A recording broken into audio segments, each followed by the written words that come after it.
The TV was always on back then, not for background noise but for comfort.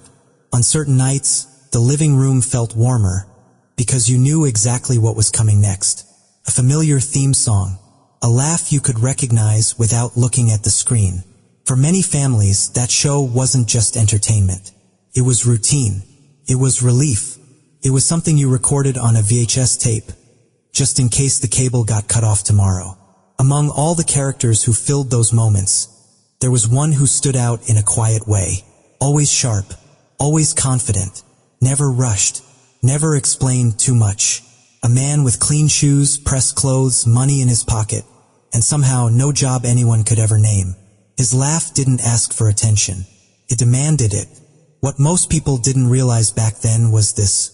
Behind that calm presence and that unforgettable laugh was a man carrying a lifetime of discipline, pain, and purpose. A man who had already survived judgments that could have broken him long before the spotlight ever found him. Tonight isn't just about remembering a character from a sitcom. It's about understanding the man who gave that character a soul, and why, years later, the silence he left behind still feels louder than the jokes. Long before the laughter, there was silence, the kind that sits with a child when adults speak about him as if his future is already decided. He was born in Los Angeles in the mid-1960s, into a reality that did not offer easy beginnings. His mother worked hard to keep things together, while his biological father was mostly absent, caught in addiction, violence, and prison cycles that shaped how others saw the family name. From an early age, people told him who they thought he would become. Not because of his choices, but because of his bloodline. At 7 years old, he experienced a moment that would stay with him for life. Sent to the store by his grandmother, he was stopped by a stranger, an adult who claimed to know his father. What followed was not concern or kindness, but cruelty. She told a child that his father was a terrible man. Then she told him he should end his own life. At 7, that moment didn't just hurt, planted fear. His greatest fear became one simple thing, becoming his father. That fear shaped every decision that followed. When his father later died from a drug overdose, it only strengthened his resolve.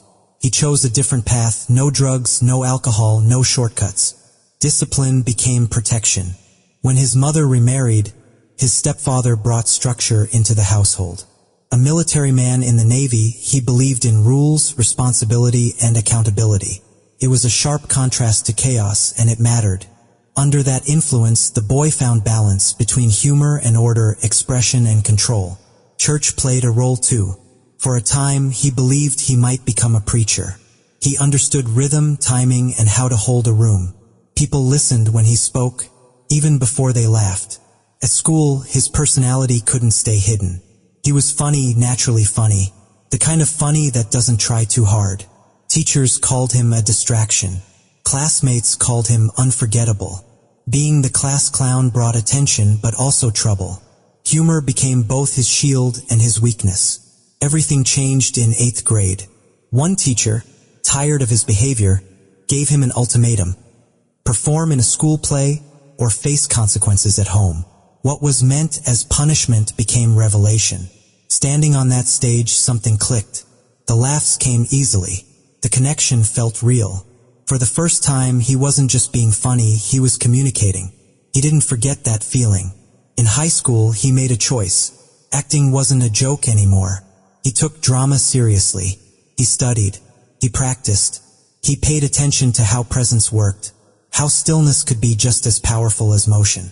At 17, during his senior year, he landed his first professional stage role. It wasn't fame, but it was confirmation. After graduation, he committed fully. He attended college, earning a Bachelor of Fine Arts in acting. He wasn't chasing celebrity, he was learning craft, understanding people, learning why characters behave the way they do. When school ended, reality set in. Bills don't wait for auditions. He took a job as a human relations specialist at a nonprofit organization, helping people navigate personal struggles. That work grounded him, kept him connected to real lives, real pain, real hope. It also sharpened his empathy, something audiences would later feel without knowing why. Then came the meeting that changed everything. He crossed paths with a young casting director, someone still finding his own way. That connection opened doors, but more importantly, it shifted perspective. He began studying actors who looked like him. Tall men, commanding voices, dignified presence. He learned that strength didn't have to shout. By the time his first television role arrived, he was ready. Not just trained, but formed. Because long before America laughed with him, he had already survived being underestimated, dismissed, and written off. And he never forgot what that felt like. Success didn't arrive loudly. It showed up quietly, one audition at a time. After years of preparation, his first television roles began to stack slowly. Not leads, not headlines, just chances. Each appearance taught him something new about timing, restraint, and how to hold space on screen without forcing it. Casting directors noticed something different about him. He didn't rush lines. He didn't beg for attention. He stood still and somehow pulled you in. His early film opportunity came sooner than expected. On a major movie set filled with legends, many assumed he was much older than he really was. He was barely in his early 20s, already balding, already carrying a gravity that made him believable as someone seasoned. What some might have seen as a disadvantage became an identity. He looked like a man who had lived. But the true turning point didn't come from a casting call. It came from a phone call from a friend. They had known each other long before success, long before scripts and contracts. They played basketball together, hung out, talked about dreams that felt just out of reach. When that friend finally landed his own sitcom, he didn't forget who had been there before the applause. The offer was simple: come be part of this. At the time, it didn't look like a guaranteed win. Another network show, another comedy trying to find its footing. Even his own agent warned him against it, saying the concept wouldn't last. But loyalty mattered, friendship mattered, and sometimes instinct knows more than industry logic. When the show premiered, audiences didn't immediately realize what they were witnessing. It wasn't just jokes. It was chemistry, real chemistry built on years of trust. That's why two characters shared real first names. That's why the banter felt effortless. And then there was the character everyone still talks about. He didn't yell. He didn't overact. He didn't steal scenes. He anchored them. Always dressed sharp. Always composed. The running joke was simple. No one knew what he did for a living. That mystery became legendary. It wasn't just funny, it was relatable. Because everyone knew someone like that. Someone who moved through life with confidence, even when the details didn't add up. Then there was the laugh. You didn't confuse it with anyone else's. It wasn't forced. It wasn't polite. It burst out when it wanted to, and stopped the room when it did. Behind the scenes, he was the same way. Professional, prepared, respected. While tension sometimes flared on set, one thing remained consistent. His relationship stayed intact. He wasn't part of the drama.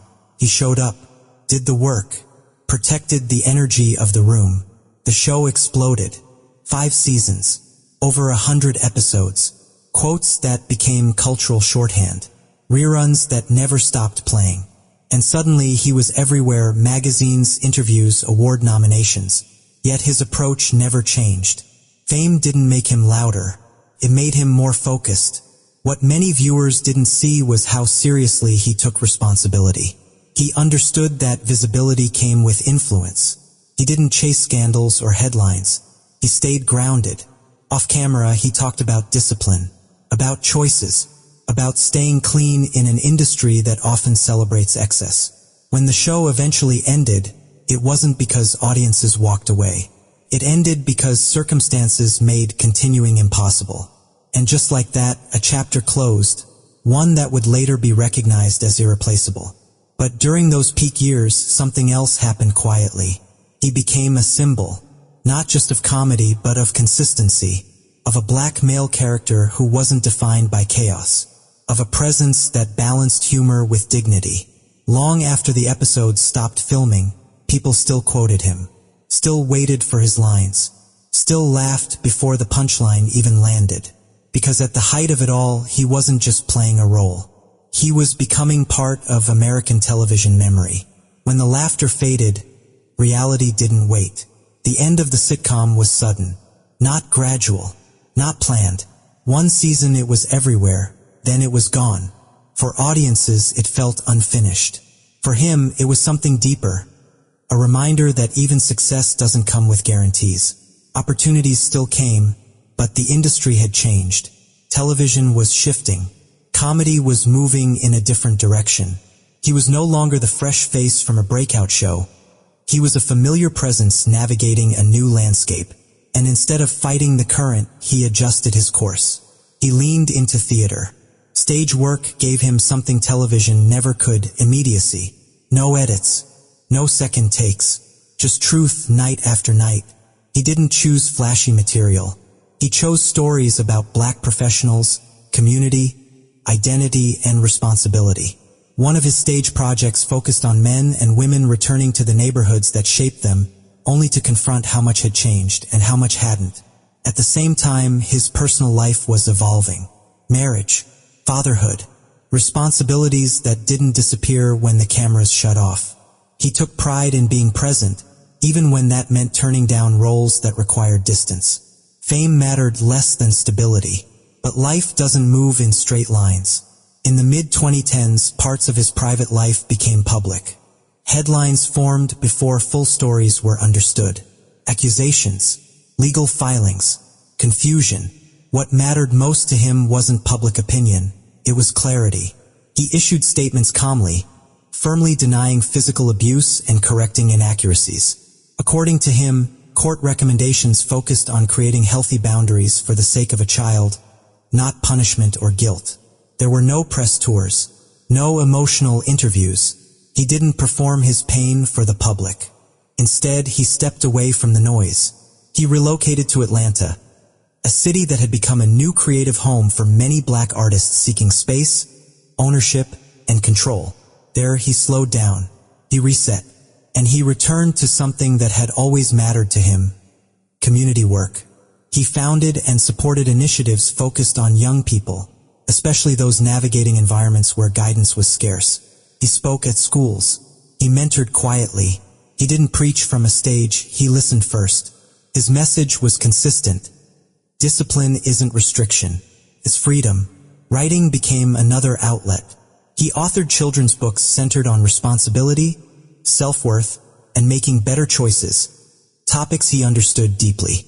These weren't celebrity projects. They were personal, reflections of the lessons he wished someone had reinforced when he was young. Behind the scenes, he also began teaching. Actor workshops, small rooms, focused energy.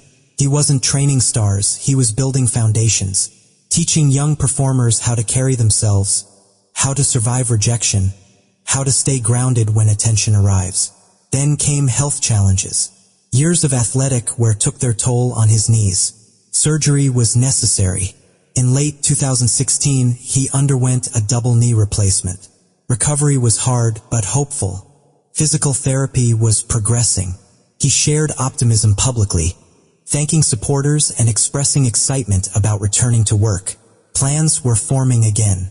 Projects were in motion. Everything suggested a comeback, just quieter this time. And then, without warning, his body failed him. Days after being rushed to the hospital, he was placed on life support. The cause wasn't something most people talked about. Not a heart attack, not a stroke, an abdominal aortic aneurysm. Silent, dangerous, and often undetected until it's too late. At 52 years old, he was gone. For those who knew him personally, the shock was overwhelming. For fans, it didn't feel real. How could someone who seemed so disciplined, so careful, be taken so suddenly? But life doesn't negotiate. What he left behind wasn't scandal or chaos. It was work. It was laughter. It was guidance quietly given to people who never made headlines. And in the stillness after his passing, one thing became clear. He hadn't just played a role about having no job.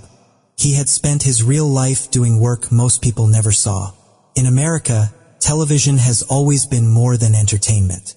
It's a mirror, sometimes imperfect, sometimes overdue but powerful. For many viewers, especially Black families who came of age in the 1990s, sitcoms weren't just background noise. They were gathering points, shared language, proof that everyday Black life, friendship, love, ambition, failure, deserved space on screen without explanation. That's where Martin landed differently. The show wasn't built around lessons. It didn't ask permission. Simply existed loud, fast, messy, joyful. And inside that world, one character provided balance. Calm without being cold. Masculine without being aggressive.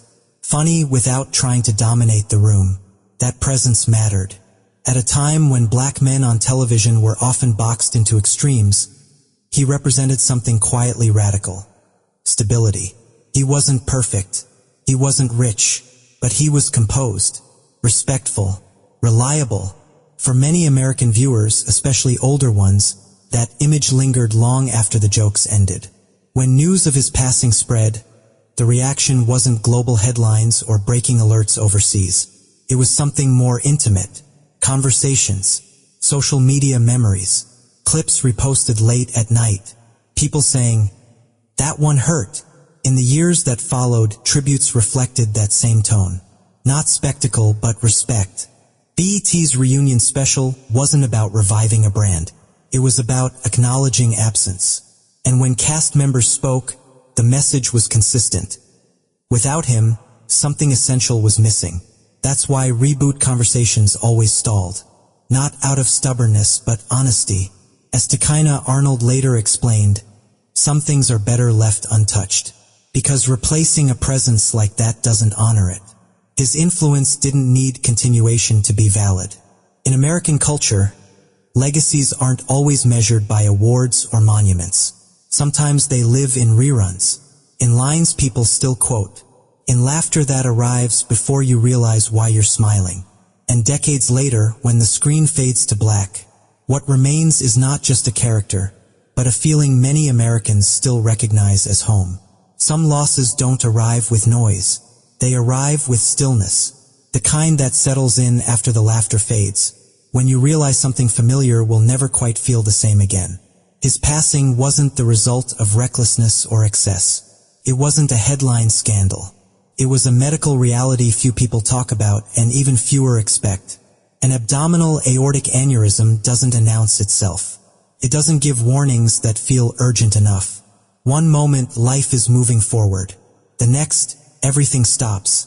At 52, he was still planning, still teaching, still creating, still believing his best work didn't have to be the loudest to matter. What he left behind can't be measured in seasons or box office numbers. It lives elsewhere.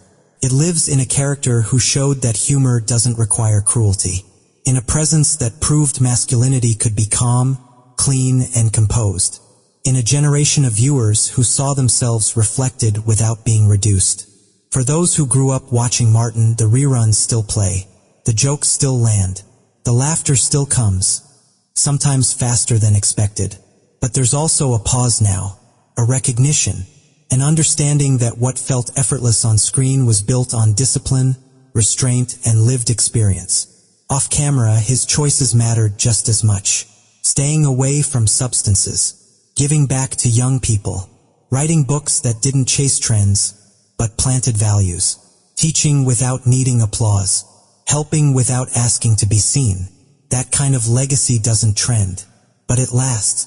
Today, his name isn't spoken with shock anymore. It's spoken with respect, with gratitude, with that quiet nod people give when something meaningful has passed through their lives.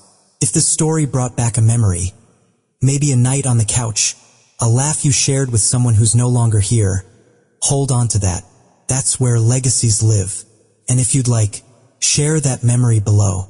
We read every comment, because some voices leave the room, but the echo stays.